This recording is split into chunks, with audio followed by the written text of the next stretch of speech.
Institut National des Arts de Bamako nu oyanga seko nanga donko kalanso oye kalanso mi yere kone ni ale be baradege ka oke kalanso in ale sigira senka samba kileni keme konotoni bisaba ani saba kalanso in togo tunye ko Maison des Artisans Soudanais a boru la kofe oyake École Nationale de Bamako yani ukake Institut National des Arts de Bamako samba kileni keme konotoni biworo ani saba ame wakati mina ina fosisano gele ababe ni kalanso in ale konnala ka sababu yake wakati la ni kalanso in anga jamana marabagaw ya yira ka fo ko bina kalanso in ni ka ale firi o make kalandenw ulu fela ko uyu chesiri kosobe fuka ta ke kalanso in ale firili o borama ko bina kalanso in ni ka ale bla patrimoine culturel o konnala kalanso kura o jora kalandenw ye senu ale sirala nga kalandenw ame wakati mina ina fo sisanno degumba de be uka kalanyoro ula ka sababu yake uka kalaminaw kataga se uka burusuma uteka seka boloda ni shika uye kuna fundila wele kuna foni minu ubena da au kuloka au nini anga jeka o la menyo fe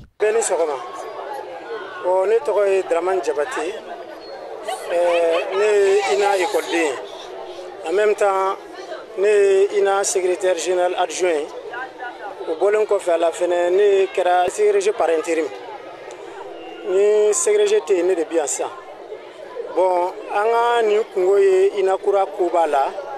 anga matière ko bala anga bursi ko bala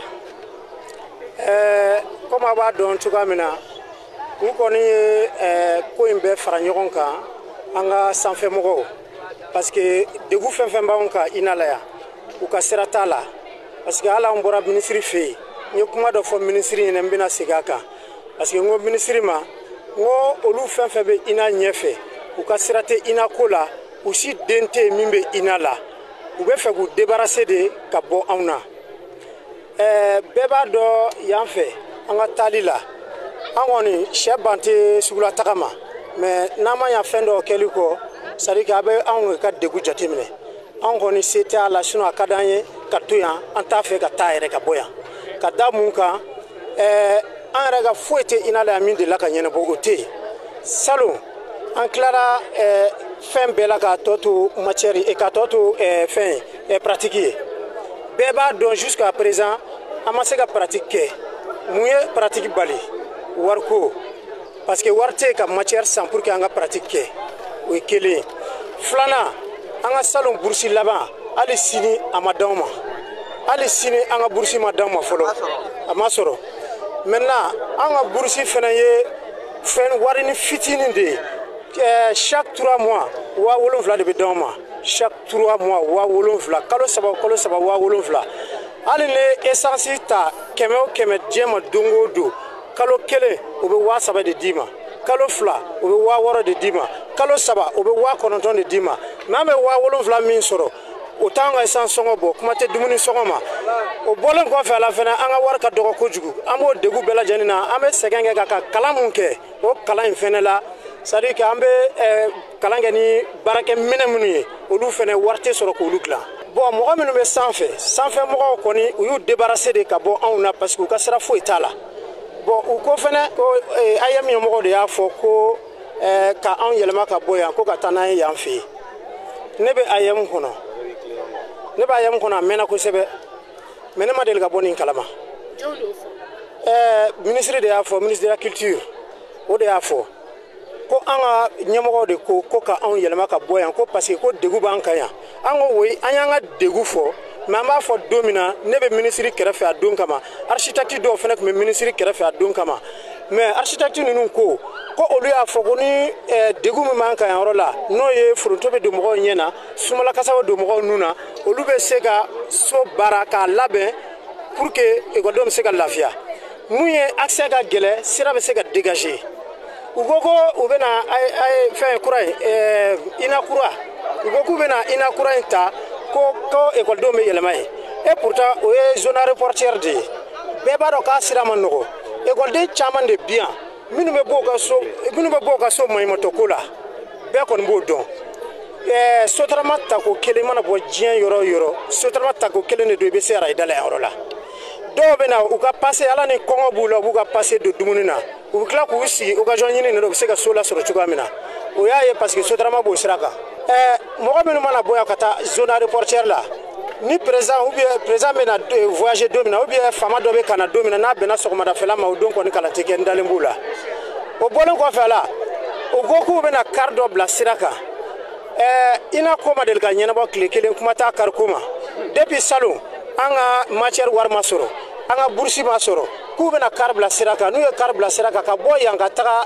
fɛngɛ la zone aéroportière la a dan ye kalo 3 ye u bɛ mobili jɔ ko carburant tɛ sɔrɔ hali ni gouvernement y'a ka carburant di a bɛna di mɔgɔ minnu ma n'olu y'a wari dun est ce que kari tɛ jɔ donc ko bɛɛ de ɲagaminen filɛ nin cogoya la an bɛ degun bɛɛ lajɛlen de kɔnɔ yan yɔrɔ la c'est à dire que an y'a ɲini ɲɛmɔgɔw fɛ u k'an degun dɔn sanfɛmɔgɔ minnu n'u taara ka taa lɛtiri sɛbɛn ka d'u ma ko ina denw ko k'u ka yɛlɛma yan fɛ yen ko anw de ko ten u ye u yɛrɛ n'u ka surafɛn de ye sinon an m'o fɔ fo u ka an ka degun de jateminɛ k'a dɔn i mana kɛ place fɛn fɛn na bi i bɛ taa ka bɔ yen mais don o don école b'a place la n y'a mɛn u da fɛnɛ ministre de la culture ko ma ko u bɛna na yan toujours yan feereli k'o bɔra ma ko u bɛ ka dossier dɔ yɛrɛ bila k'a bɛ circuit la ko yan bɛna classer patrimoine culturel fɛ donc ko o tɛna na feere bilen diɲɛ kɔnɔ ko nin y'o bannen mais toujours yan bɛ to ina ka position na k'u bɛ yan yɛlɛma k'a kɛ i b'a fɔ musée jate art plastique mɔgɔw bɛ se k'u ka tableau exposer a la musique mɔgɔw bɛ se ka na concert organiser c'est à dire que fɛn fɛn bɛ ye ina section 5 ye u bɛ fɛn kɛ yan yɔrɔ la bɛɛ bɛ se ka i sago sɔrɔ mun na mais pourquoi u tɛ se ka o kɛ yɔrɔ dɔ in na ina kura la mun na o tɛ o kɛ ina kura la parce que o yɔrɔ sira man nɔgɔn parce que ne b'a dɔn caman ka école ko bɛ ban n'an taara yan fɛ yen an filɛ kuma na à l'heure comme ça ina kura mɔgɔw u bɛ inauguration na classe min an mago b'a la o classe yɛrɛ dafalen tɛ yen classe 16 de bɛ yen classe 16 dɔrɔn de bɛ yen n'i ye classe 16 jateminɛ section ye 5 ye yan section 5 la n'i ye a jateminɛ section kelen kelen bɛɛ mago bɛ classe 4 na o ye classe 20 ye o classe 20 kɔfɛ section kelen kelen bɛɛ bɛ mago b'u ka pratique kɛ salle la o si tɛ yen donc gouvernement kɔni bɛ u débarrasser ka bɔ anw na k'a sababu kɛ u ka setigiya ye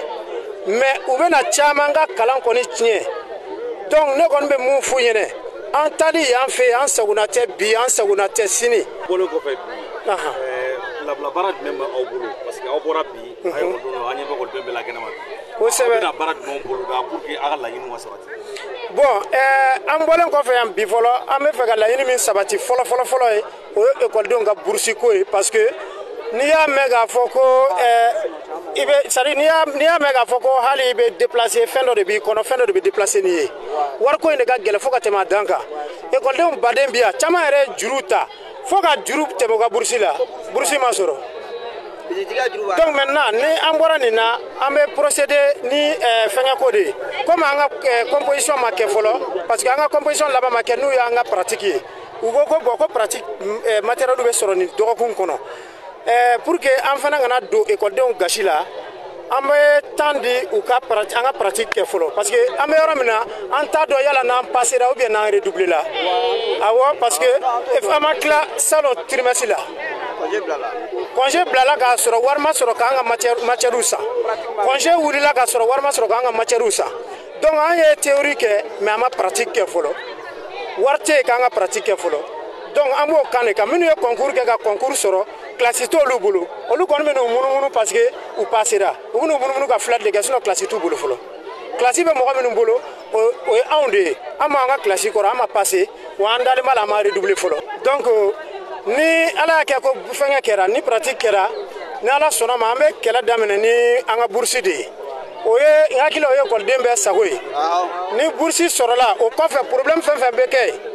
o kɔni o ye ni fɛn fɛn bɛ yen n'o ye problème ye an bɛ sɔrɔ ka taa o sira fɛ mais an kɔni bɛ kɛlɛ daminɛ n'an ka bourse ye aw bɛ to classe kɔnɔ k'an ka revendication kɛ an bɛ to classe kɔnɔ k'an ka revendication kɛ fo ka laɲini sabati ni ala sɔnna parce que ni laɲini ma sabati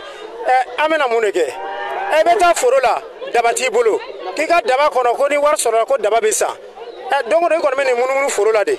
ne ala ma fari kan yɛrɛ bin yɛrɛ bɛ tɛmɛ e janya la i dama a bɛ kɛ cogo jumɛn a bɛ taa k'i bolo da donc an kɔni an sigilen don fɛn bɛɛ lajɛlen kan gouvernement bɛ se ka kɔfilɛ an na cogoya min na ni ala sɔnna an kɔni ka hakilina ye ka to yan ye u y'an ka hakilina ye ka to yan bi ka continuer ka kalan kɛ n'aw yɛrɛ ma ɲa ko aw bɛ na an yɛlɛma ne hakili la au moins an k'a dɔn k'a fɔ fɛnɛ an bɛ degun minnu kɔnɔna na k'an bɔra o degun kɔnɔ mais yan o yɔrɔ degun yɛrɛ ka bon ni yan degun ye an bɛ taa mun kɛ yɔrɔ la an kɔni ka hakilina ye ka to yan yɔrɔ la o de y'an ka hakilina ye. ne bɛ fɛ ka min dɔn aw ni minisiri kelen ka ɲɔgɔn ye aw ye ninnu fɔ minisiri ɲɛna. an ye nin bɛɛ fɔ minisiri ɲɛna.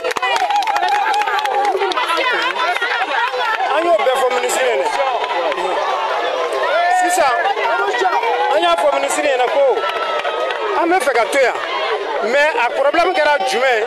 ne ko minisiri ma parce que n ye kuma dɔ fɔ minisiri ye kuma minisiri tɔɔrɔ ne ko minisiri ma n ko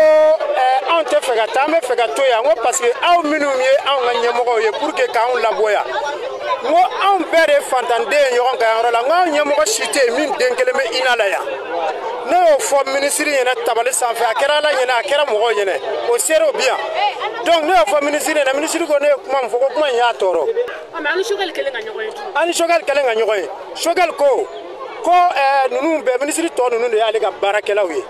k'an ka taa problème exposé ministre de la culture ye parce que an tun bɛ audience ɲini ministre de la culture fɛ diɲɛ kɔnɔ an tun t'a sɔrɔ parce que a b'a dɔn an bɛna kuma min na a tun tɛ sɔrɔ maintenant an ye premier ministre sɔrɔ cogo o cogo Choguel Kokala Mayiga a ma bɔ o kalama mais o natɔ o y'a sama a fɛ ka na n'a ye an nana sigi an ye kuma kɛ an tilala yɔrɔ min na premier ministre ko rendez-vous wɛrɛ t'a la k'an ka suit direct fo a ka bureau la an ye ministre de la culture suit fo a ka bureau kɔnɔ an taara sigi tabali de la k'a fɛn bɛɛ fɔ k'a ban ne ka bɔ a kalama ko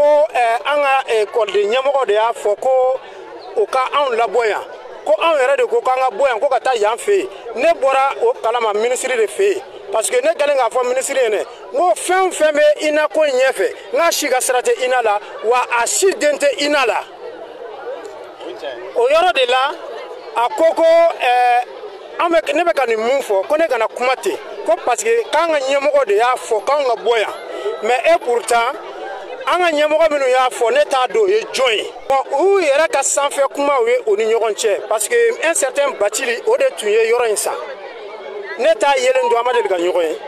mais minnu mago tun bɛ surafɛn na k'a wari minɛ k'a dun a n'olu ye ɲɔgɔn ye mais ne n'a ma ɲɔgɔn ye walahi ala n t'a dɔn a finnen don a jɛlen don n t'a dɔn mais ne yɛrɛ danganiyalen don k'a dɔn k'a fɔ k'a ye fɛn dɔ kɔni kɛ n'o de nana ni yan fɛ sababu ye an ka mɔgɔ minnu fana farala cɛ kan olu kɔni fɛn dɔ kɔni dilen don o ma dogo la an t'a dɔn fɛn kelen min kɔni don donc o de y'a to nu y'a fɔ ko an ka chef k'an ka ɲɛmɔgɔ de y'a fɔ voilà donc maintenant an bɛ fɛn min kɔni ɲini toujours gouvernement fɛ u k'a dɔn k'a fɔ se b'u ye mais an minnu bɛ ina kɔnɔ u kana jate minɛ an caman ye fantandenw ye ɲɔgɔn kan yan dɛ donc an bɛ degun min na ka na an ka kalan kɛ an de b'o dɔn u b'a dɔn ni ala cɛ k'an ka burusi tɛ sɔrɔ kuma si mɔgɔ bɛ k'u wɔɔrɔsi cogo sugu bɛɛ la mɔgɔ bɛ ka na degun sugu bɛɛ lajɛlen kan k'u ka sabali yɛrɛ de u k'a kɛ ala yɛrɛ de kama u k'u kɔfilɛ ina denw na u k'u kɔfilɛ ina denmisɛnw ina ekɔlidenw ka kalan na u k'u lajɛ u k'u ka degun lajɛ parce que olu tɛ se ka degun dɔn ka da yɔrɔ jumɛn kan n y'a fɔ position min na olu ka denmisɛn foyi tɛ ina kɔnɔ yan yɔrɔ la u yɛrɛ tɛ ina fɛ walahi hali n'i ko concours tɛ kɛ an ka ɲɛmɔgɔ fɛn fɛn bɛ ina ɲɛfɛ n'i ko u kana concours kɛ ko k'u tɔgɔ sɛbɛn ina la bilahi u tɛ sɔn. Jabate i ko sɛgɛ kuma kɔnɔ n bɛ segin kɔfɛ ko inauguration dɔ bɛ ka kɛ ina kura la donc olu tilala fila ye. actuellement komi minnu bagɛnna o bɛ tugu baw de kɔ ni baw taara yɔrɔ min na bagɛnna de bɛ tugu u nɔfɛ minnu taara inauguration na olu welela de autorité de y'u wele u tɛ se ka ban an ma jigin olu la hali n'a man d'u ye u kɔni bɛ taa hali n'a man d'u ye sinon an bɛ yɔrɔ min na sisan inauguration bɛ sen na inauguration bɛ sen na à l'heure actuelle mais comme minnu bɛ administration la yan olu ye baw ye olu tugura bagɛnnaw kɔ donc olu se foyi t'a la an b'o cogoya de la. Imagine